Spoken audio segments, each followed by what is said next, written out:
Need for Madness. For the majority of you, this will mean absolutely nothing, and to be honest, I don't blame you. This was a small racing game developed by Radical Play Games and released sometime before 2010, I'd say. I haven't been able to find the exact date.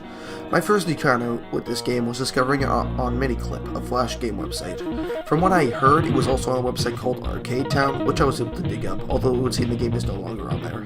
However, you can still download Need for Madness, even though you won't be able to download Need for Madness 1, and the link to do so will be in the description below. So, what exactly is Need for Madness? As I've stated, Need for Madness is a Flash racing game. Need for Madness 1 had 11 levels, or stages as the game calls them, while Need for Madness 2 had 17. As far as it goes, it's a fairly standard racing game. Arrow keys control the car, you can pull off stunts in order to gain power, which allows your car to move at its highest speed. This power drains continuously, so in order to stay ahead of the competition, you need to continuously pull off stunts. To me, I like this. It doesn't just allow you to get the fastest car in the game and destroy everyone else, if you know the track well. For example, let's take Gran Turismo. Let's say you unlock the fastest car in the game and went onto the easiest track with the easiest difficulty or something. You can easily win. In Need for Madness, you can use different cars to win. Even if some are better than others, you still have a variety of choices in your car selection, because all of the cars are effective in their own situations. The cars handle themselves pretty well. The cars do technically have a handling stat, but I haven't noticed any differences in handling them. The only ones that I've had some problems handling are El King and Machine, as they're bigger cars than the rest of them. However, here's where the game varies from most standard racing games. You have two options of completing levels. You can race, as mentioned previously, but if you chose a crappy car for racing, you can go freaking nuts and just destroy the competition. This is called wasting. There's a damage meter above your power meter, and you can replenish this by jumping through a repair ring, which is found in every level minus the final stages in both games.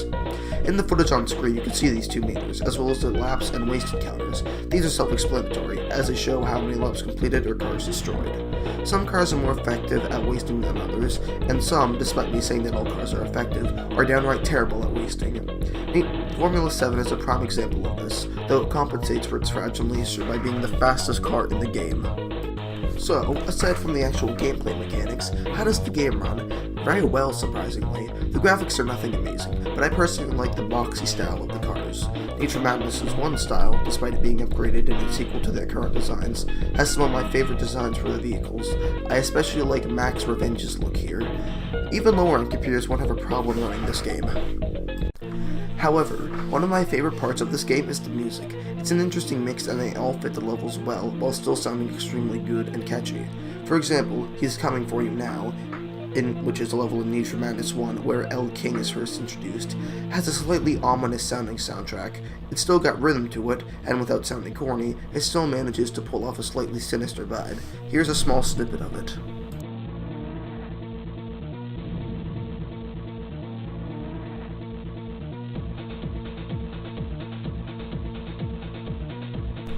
However, other levels that are focused on racing have fast-paced soundtracks.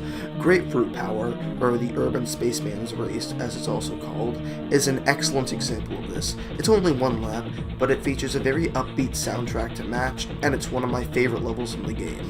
Here's a small snippet of that as well.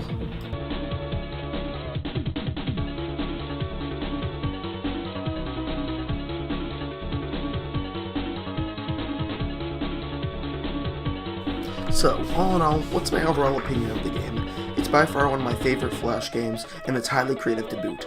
All the cars feel unique, even if some are objectively better than others. The levels are very well designed, with plenty of ramps and other objects that allow the player's power to remain full. While the music is entirely subjective, I love every track in both of these games, even if some have different vibes and some are better than others. Not to mention, the game has a large amount of replay value to boot. So, if I had to rate it out of 10, I'd give it a 9. There's a few flaws in some of the levels, not to mention a few bugs and glitches in some areas. It's possible to glitch out of the level boundaries, and the AI can suck sometimes, as they'll swarm up on you and just completely ruin your day. But all in all, a surprisingly good racing game that in my opinion has stood the test of time. If you love any form of racing games, or are just looking for a game to play casually and unwind, I would highly recommend Need for Madness for you. So, this has been my review of Need for Madness. Keep in mind, this is only my opinion, and if you have a different opinion, feel free to debate in the comments, and maybe we can just have a discussion about it. All the music used in this video is from Need for Madness 1 and Need for Madness 1, and its characters are developed by Radical Play Games. I don't own any of this. But regardless, thanks for watching the video, and just have a good day.